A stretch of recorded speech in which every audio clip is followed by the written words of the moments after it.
Praxis DB. Bueno, buenos días. Les saludamos de parte de la Escuela de Filosofía. Yo soy Alan González, subdirector de la escuela, y les damos una cordial bienvenida al programa Praxis TV. Hoy nos acompañan el filósofo argentino Agustín Esteves, muy largo de Argentina, pero adoptando a Costa Rica como segunda patria. Un placer tenerlo aquí. Y tenemos a Aurelia Barahona, académica de la escuela, compañera por bastantes años, ahora aquí viviendo en San Rafael, respirando el aire puro de las montañas. Y el motivo del programa va a ser la discusión del libro de Aurelia, Zona Azul. Entonces, Aurelia, podríamos empezar con una génesis. ¿Cuál fue la motivación de escribir este libro? ¿Qué la llevó? ¿Cuál fue el proceso? Entonces, para empezar, digamos, con esta parte, el programa. Bueno, buenos días, muchas gracias por haberme invitado. Para mí esta es una ocasión muy especial porque estoy en mi lugar de trabajo y de generar pensamiento en la Escuela de Filosofía, y es muy bonito la ocasión porque puedo contar un poquito cómo yo utilizo la filosofía como método de estructura literaria, ¿verdad? Que para mí siempre ha sido, digámoslo así, el esqueleto desde donde yo arranco para escribir literatura. ¿Cómo empecé a escribir Zona Azul? Bueno, siempre la carencia y la duda es, yo creo, la que genera la solución de los problemas y de las respuestas. Y en este sentido, la muerte de personas cercanas y muy queridas para mí fue como un par de aguas, ¿verdad? Que se quedita y piense y reflexione sobre lo que está pasando, y por qué está pasando lo que está pasando y qué sigue en el futuro. Entonces, en ese estar ten, que era el juego infantil ese de me quedé congelada, ¿verdad? En ese tiempo de mi vida, que fue hace como 3 años más o menos, empecé a escribir Zona Azul. Zona Azul es una novela que reflexiona sobre el por qué hay personas que viven más que otras, porque hay personas que son más longevas y hay personas que se mueren. Si se mueren antes que muchos, estando en un momento de la humanidad donde la medicina, si se maneja correctamente, puede alargar la vida en general de muchas gentes, ¿no? Si tiene acceso a ella. Y como hay personas que sin tener acceso a la medicina logran vivir más de 100 años. Hay un estudio, uno de tantos estudios, de un señor norteamericano que dice que hay 5 zonas de gente muy longeva en el planeta. A esas zonas las llama zonas azules. Yo creo que hay muchas más de 5, ¿verdad? Pero bueno, una de estas está en Costa Rica, en Micoya, en donde existe gente, tanto hombres como mujeres, que sobrepasan los 100, 105, 110 años. Y eso es desde hace mucho. Yo en lo particular conozco personas de allá que son familias todas súper longevas, ¿verdad? Ahora, acercarse a ese fenómeno, desde un punto de vista como de filosofía viva, ¿verdad? De experiencia filosófica, pues yo me fui a hoja ancha, yo recorrí, pregunté, tomé notas, no solamente de las costumbres, sino de las no costumbres, porque para mí el rastro de la experiencia humana es también lo que uno no hace, tanto como lo que uno hace. Por eso yo seguí un poco un método de la tarjeta de crédito, donde en la tarjeta queda grabado lo que vos consumís, pero al mismo tiempo lo que no consumís, ¿verdad? Entonces ahí están tus costumbres y de alguna manera, hablando desde la filosofía, la moral, la forma de vivir, las prácticas humanas. Entonces todo eso me fue llevando a plantearme, bueno, ¿por qué no creo un personaje que es una científica, que usa un método científico para acercarse al dilema, al problema de ¿habrá una receta para vivir más años realmente? ¿Habrá una receta para la longevidad? Y me pareció bonito como argumento ficcional desde la literatura.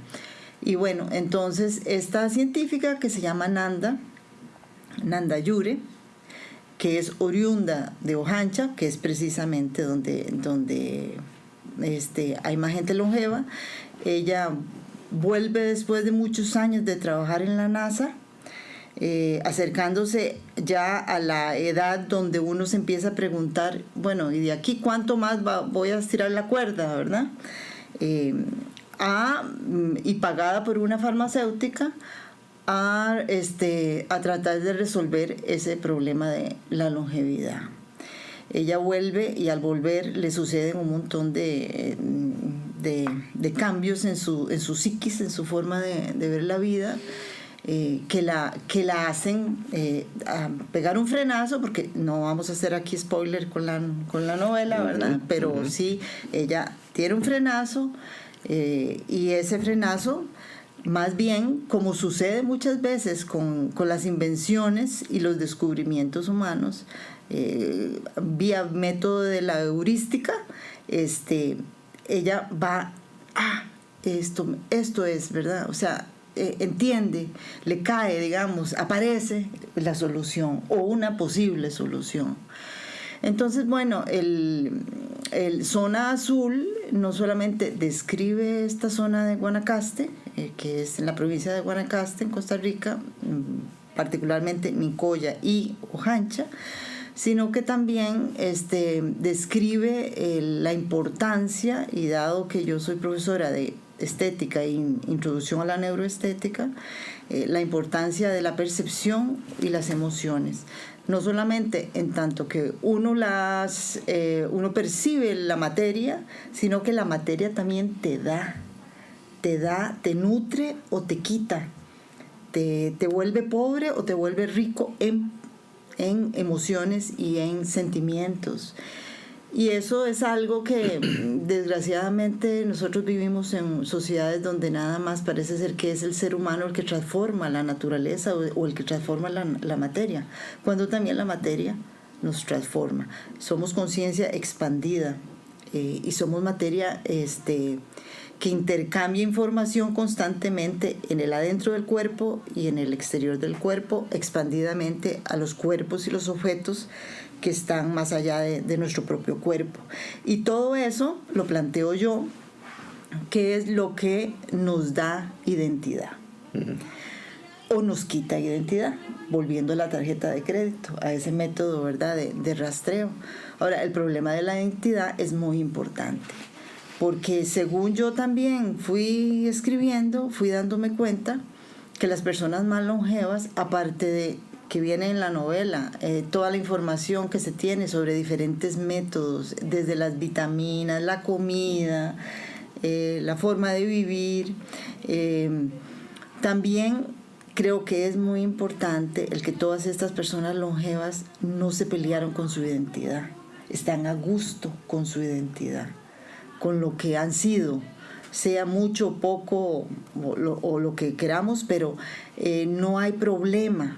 El problema es, o uno de tantos problemas que aparecen en la novela, y creo yo también, a juicio personal, es cuando las personas viven peleadas con su propia identidad, o cuando la identidad no está bien construida, o cuando la identidad nos la roba todos los sistemas de consumo y las redes, ¿verdad? Entonces, bueno, no sé si tal vez como para empezar un poquito la conversación leo la primera página, si les parece. Uh-huh. Sí. Y ya con eso podemos, ¿verdad? Que es un poco la escenografía del lugar, ¿verdad? La estructura de la novela empieza con capítulos del clima, de cambios del clima. Esta dice soleado. Junto a las casas de playa de las estrellas de cine que buscan un reducto para el sosiego y los hoteles con fantasía incluida, los lugareños apagan queques con 110 velitas. ¿Cómo lo logran? Me encuentro buscando la respuesta aquí. Ya están hechas las entrevistas a varios de estos longevos vecinos con resguardo en la nube. Todas menos una, la de Emilia. Por lo demás, la recolección de la evidencia está completa. Ya visité las casas y tomé muestras de su suelo, del agua, de la flora y de los alimentos disponibles. También conseguí investigaciones previas y conformación social del lugar, según fuentes naturales y académicas. Prácticamente con la visita al laboratorio de plasma y la entrevista de mañana, doy por recabada toda la información. De hecho, podría irme a leer cómodamente todo el material a mi casa de Connecticut, pero esta turbulencia de ánimo me mantiene hospedada cerca de Playa Sámara, en el borde central del Golfo de Nicoya, en Costa Rica, desde donde me he desplazado en una bicicleta que me ofreció el hotel y en un carro doble tracción alquilado. Afuera de día no baja de 41 grados bajo la sombra. De verdad que no dan más ganas que estar dentro del agua fresca bajo esta radiación. Que la mente haga lo que le dé la gana, que ande suelta ante los molinos, y eso hago, que ande suelta. Bueno, y ahí continúa, el personaje principal acaba de llegar a Nicoya. Entonces, bueno, esa es un poco la idea de Zona Azul, relacionar la fantasía de la longevidad con la realidad de la longevidad. Perfecto. Praxis TV. Bueno, buenos días. Regresamos a este programa de Praxis TV. Continuamos conversando con Dorelia Baradona sobre el libro, sobre la novela Zona Azul. Vamos a escuchar en esta segunda parte a Agustín Esteves. ¿Qué podríamos, desde el punto de vista lector, que siempre es como, evidentemente, una aproximación diferente al escritor, y el oficio de lector es diferente si uno lo quiere ver desde esa interpretación que uno hace, también desde uno, y con esa construcción social histórica que a uno le determina la calidad de lector? Entonces, Agustín, ¿qué podemos desde esa perspectiva comentar sobre esta obra de Dorelia? Desde el punto de vista del lector, bueno, hay una dimensión, digamos, subjetiva, sin duda también, y es el impacto emocional que produce una lectura, ¿no? Y en este caso de la novela de Dorelia, es el tema, lo que me impresionó, es el tema, digamos, del envejecimiento, que no es, yo ya soy viejo, no importa, pero es un tema que empieza mucho antes y generalmente para el que no estamos preparados nos cae. Sí. Nos cae. Yo creo que al personaje central le cae el tema de la vejez, o sea, el mundo, digamos, competitivo, de científico, productivo, es tal que terminamos olvidándonos de nosotros mismos, ¿no? Y de esa integridad que yo creo que expresa también Dorelia, la integridad del paisaje y la integridad, digamos, de esa intimidad. Hace poco escuchaba a uno de estos señores muy afecto el asunto médico, ¿no? de tener todo centralizado, y yo me preguntaba qué pasa con la intimidad de la relación médico-paciente, ¿no? Es decir, ¿quién va a manejar esos datos? Porque eso también puede ser perfiles para el mercado, y para, digamos, destrozar eso. Entonces, el tema y el drama, digamos, del personaje principal, Nanda, que se llama Murray, es su papel profesional, digamos. Y se pregunta si a eso se puede reducir la vida, ¿no? O a encontrar vida en Marte, que en realidad lo que se encuentra son canales de alguna vida que fue, si es que o la hubo, ¿no? O sea, eso queda allí, ¿no? Pero entonces se pregunta todo el tema, digamos, de las raíces, de la integridad, en el fondo la integridad de la persona, la dignidad de la persona, que es lo que hoy parece estar muy en riesgo, digamos, en el mundo loco que vivimos, ¿no? Y entonces, en eso, es decir, está el tema del envejecimiento, es decir, la idea de fragilidad fundamentalmente. Es decir, podemos ser académicos, podemos ser chef, podemos ser un montón de cosas, pero la sombra de la muerte nos alcanza a todos. Y la belleza tiene que ver con la fragilidad. Creo que hay una frase muy bonita de Dorelia cuando dice que, digamos, el arte se produce en la noche, en lo terrorífico. Es muy cierto eso. Pienso en La Reina de la Noche de Mozart, no sé por qué en este momento. El asunto es entonces, a través de ese envejecimiento, se toma conciencia de la brevedad de la vida, ¿no? As lunga vita brevis, ¿no? Y entonces aparece el tema, con eso del envejecimiento, el retorno. En este caso el personaje retorna a Hoja Ancha, que era su lugar de nacimiento. Bueno, pasan cosas que tampoco quiero que la gente la lea, ¿no? Exacto.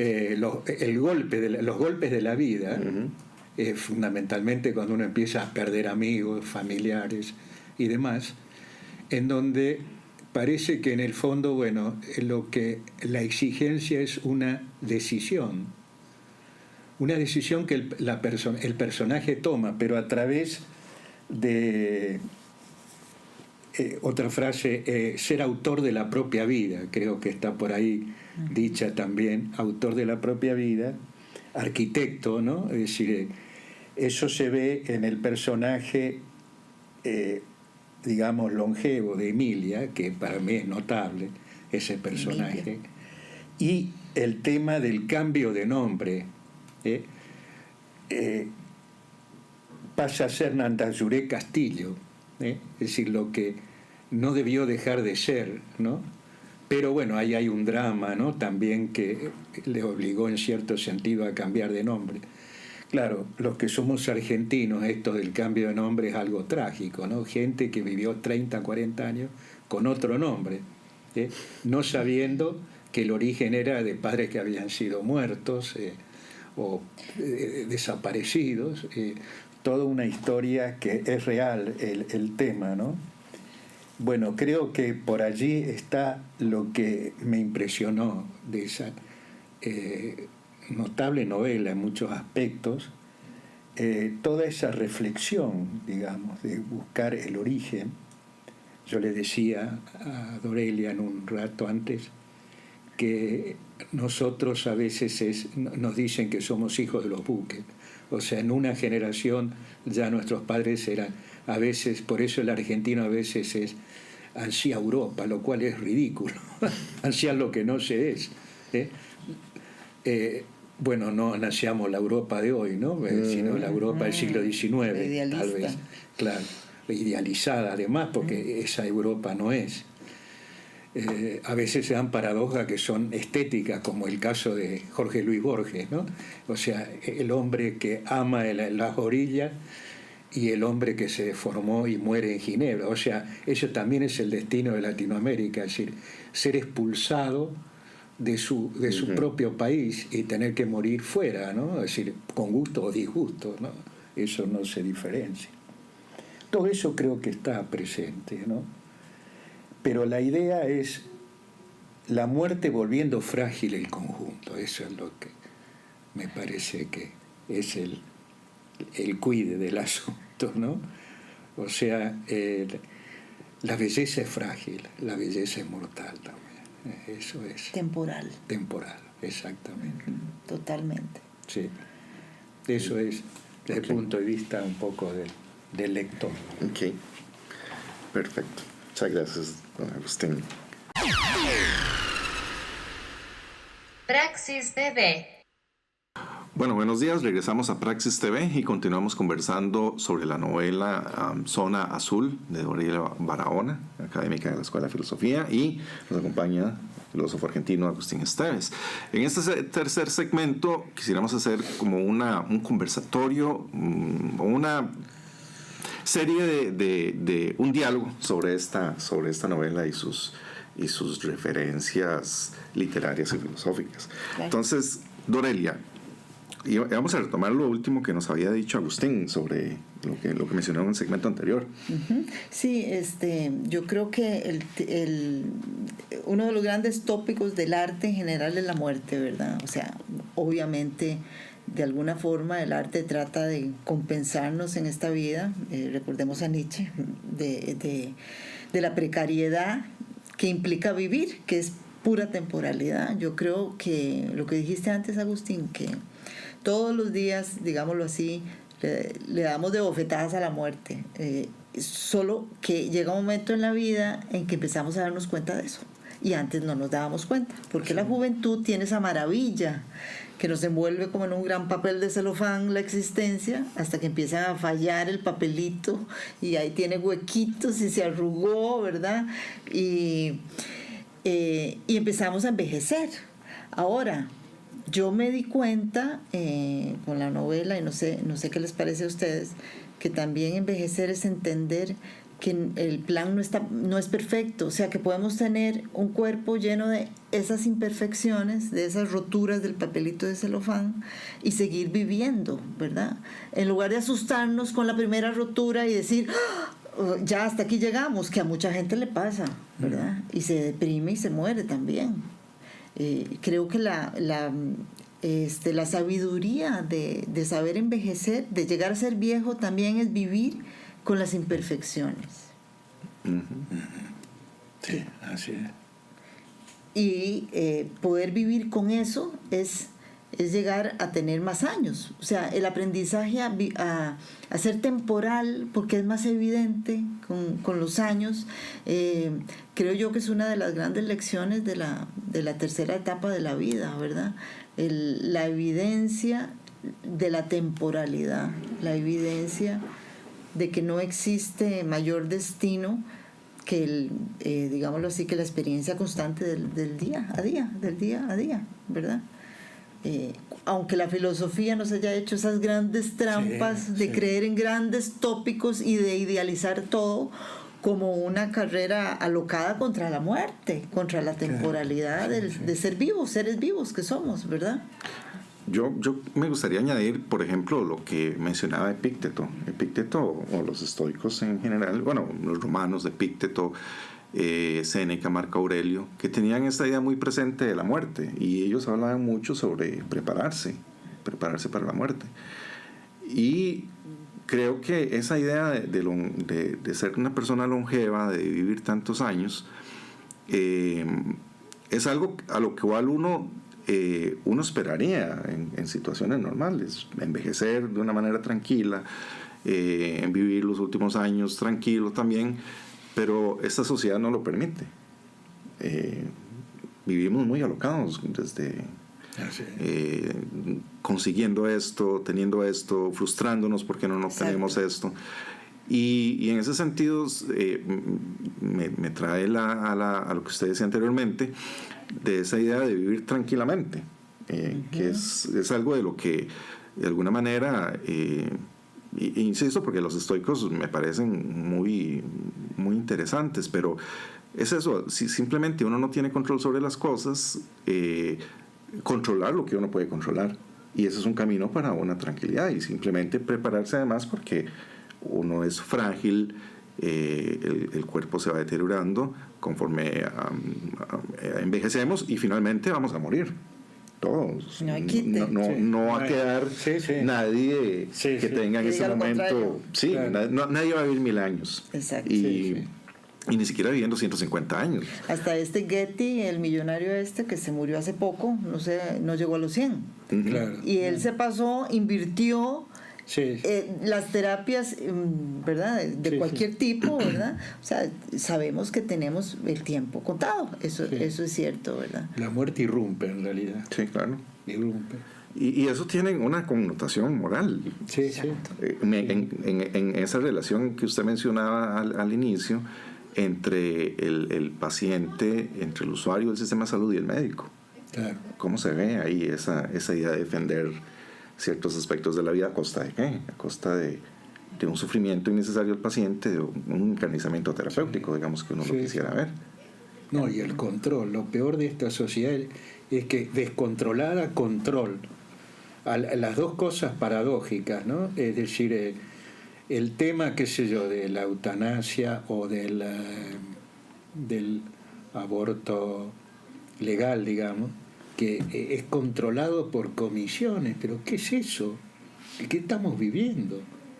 Y esas comisiones a su vez están controladas también, pero claro, por farmacéuticas, por dinero, porque por eso. así es el mundo, ¿verdad? Es una cosa de realmente incluso digamos el personaje de la novela, Nanda, que es pagada por su proyecto de investigación, claro, por un laboratorio que quiere obtener una píldora, que si la gente se la toma, el gen de Matusalén. Exactamente. ¿Verdad? Exacto. Que se haría millonario, imagínate, ¿verdad? Porque ya lo que falta es eso, ya estamos tan abusados sin darnos cuenta de toda la información que nos sacan en redes de uso. Ya no es la tarjeta de crédito, es que cada vez que vemos una imagen en las redes, el lector óptico que tiene el sistema ya cuenta, ¿verdad? Y dice tus usos, y eso se lo venden, el Gran Brother, ¿verdad? Se lo venden a todas las a las grandes consorcios que lo compran y hacen productos para que uno ya se enganche. Entonces la identidad se ve totalmente disminuida. Disminuida. Totalmente. Ahora, si uno logra vivir como esta gente, que yo de alguna forma reivindico ahora lo rural en ese sentido, en parcelas donde el ser humano todavía siente control de su medio, como un animal, como un perro, que siente que está controlando un perímetro, ¿verdad? Yo creo que el ser vivo humano también necesita eso. Y no ser un punto líquido de un spray en las redes donde nada más es utilizado a cambio de la fantasía de que es el selfie, es el alguien, que no es nada, ¿verdad? Entonces, esa intimidad que decías, el rescate de esas vidas. Eso me gustó mucho de la novela, es decir, reivindicar esa interioridad de la intimidad, del ser sujeto en el fondo, es la dignidad de la persona, no lo contrario de la manipulación. También es notable, y eso lo detalla muy bien Dorelia, es que la mayoría de estos longevos son gente muy pobre. Así es. Y que incluso un personaje que dice en un momento, dice, no, que tenga la edad que tengo no me importa, sino llevar algo a la boca cada día, ¿no? Es decir, gente que con problemas realmente, no solo de eso, sino agua contaminada, creo que hay problemas de agua. Y tampoco tiene una dieta de los 5 nutrientes. Claro, es decir, no hay la dieta esa. Sí, por eso. ¿Verdad? Bueno, el maíz. Frijol es una gran dieta. Sí, maíz, sí. No, cierto. Pero yo quería rescatar un poco lo que decía Aurelia, esa necesidad de tener ese perímetro y de tener ese espacio, de que las personas lo ocupamos. Porque si uno ve la tendencia urbanística en San José en los últimos años, es esa tendencia a crear condominios, a crear estos torres de apartamentos, donde usted no está comprando una casa y le venden eso con la idea, tiene un ranchito, tiene esto, tiene lo otro, pero usted pierde ese sentido de No, desaparece en las grandes ciudades el barrio. Exactamente. O sea, y además los niños son expuestos a una cuestión puramente de clase, ¿no? Es decir, ya no hay el contacto. Yo me acuerdo cuando era niño, por ejemplo, que en mi barrio, en mi cuadra, yo vivía en el interior, el delantal, digamos, igualaba a todos los niños, pero había el hijo del zapatero, el hijo del médico. En cambio hoy los hijos del médico son médicos en potencia. ¿no? Desde el kinder están en una escuela. O sea, y en las escuelas separan.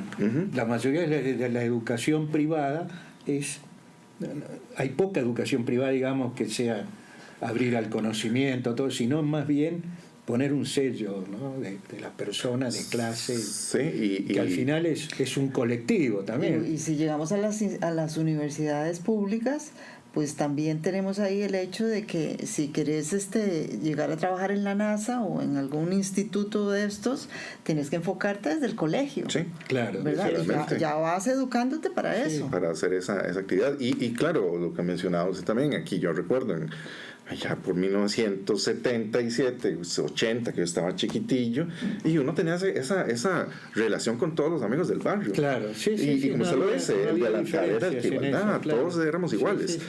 Ahora ya no se ven casi que esa idea del barrio que desaparece, que es esa comunidad que existe en Ojancha, en Andayure. Esa comunidad se pierde y estamos solos, en realidad. Claro, la soledad, solo, aislados, nos mata, le quita años a la vida, digámoslo así. Sí, de hecho, cuando yo fui a Ojancha y pregunté a dónde vive la señora tal, conocen, claro. Vive allá a la vuelta, pero ahorita no está porque anda en el seguro. Claro, sí. Eso sabe. Sabe todo, claro. Esa es la parte buena. Es bueno, claro, porque es un saber de comunidad, no es el saber de los servicios de información. Exactamente. Que esa es la deformación. Y que eso es en el Valle Central, al menos aquí en Costa Rica, lo que uno ve. Claro. Aquí en el centro de Heredia, en el centro de San José, en todos estos lugares en donde se construyen estas torres, donde la gente va, viene, duerme si acaso. Claro. Y uno no ve a los vecinos. Claro, no sabe quién es el vecino. Y no sabe quién, si está muerto o está vivo. Sí, exactamente. Porque todo se concentra en ser para el sistema productivo. Claro. Y ahí es donde es el gran fallo, creo yo, ¿verdad? Hablaba de Foucault antes y del sistema de los objetos, porque él dice muy claramente que cuando el ser humano pierde el control de su propio sistema productivo, o sea, que deja de ser artesano para entrar al capital, ¿verdad? Ahí es donde deja de ser sujeto, ¿verdad? Y donde empieza todas las enfermedades hasta mentales. Sí. Exactamente. Que son estas tristezas que el sistema capitalista nos hace arreglar con una pastilla, al final de cuentas. O sea, que es lo que decía un poco Spinoza. Tenemos estas tristezas evitables, estas tristezas inevitables. Una tristeza inevitable es la muerte. Claro. Tuvimos una pérdida. Hay que transitar por esas tristezas. Sí. Pero hay tristezas evitables que actualmente el sistema dice, para esta tristeza tenga una pastillita. Y no lo que pasaba, por ejemplo, creo que pienso, en los orígenes en ese movimiento romántico, Lord Byron, Percy Shelley, que venía una sombra, digámoslo así, el capitalismo aparecía. ¿Y qué fue lo que hicieron? Un movimiento político-estético que se invocó en el romanticismo. Hoy, ¿qué pasa con esas tristezas evitables? Una pastillita, no la tomamos y esperemos a que pase. Y en ese esperar a que pase, se te va la vida. Exactamente. Sí. Incluso las tristezas inevitables, como los duelos, también te dan pastillas ahora. Dan pastillas, para todo. No, el asunto es no soportamos ningún tipo de dolor, ni un dolor natural, ¿no? O sea, no hablemos de los dolores insufribles, pero bueno, se trata de aquello de que decía un médico español que decía: oye, aguanta que nuestro Señor Jesucristo sufrió mucho más. No digo eso, eso es una exageración. Pero un dolor y enseguida ya estamos empastillados. ¿Qué es esa idea? Esa que usted lo mencionaba y que Ana Rodríguez lo menciona en su tesis, esa idea de una sociedad medicalizada, donde es indudable que los dos momentos biológicos principales de una persona, el nacimiento y la muerte, ocurren en un hospital prácticamente. Y estar buscando esta pastilla para mantenerme vivo. Pero exactamente, en estas zonas azules, ahí sí uno puede decir que existe, además de una cuestión longeva, una calidad de vida.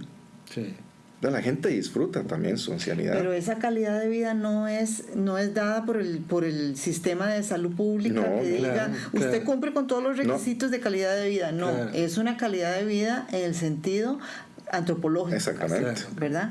Donde se respeta el pasado, las tradiciones, donde todos los días hay algo que celebrar, sea muertos o nacimientos, ¿verdad?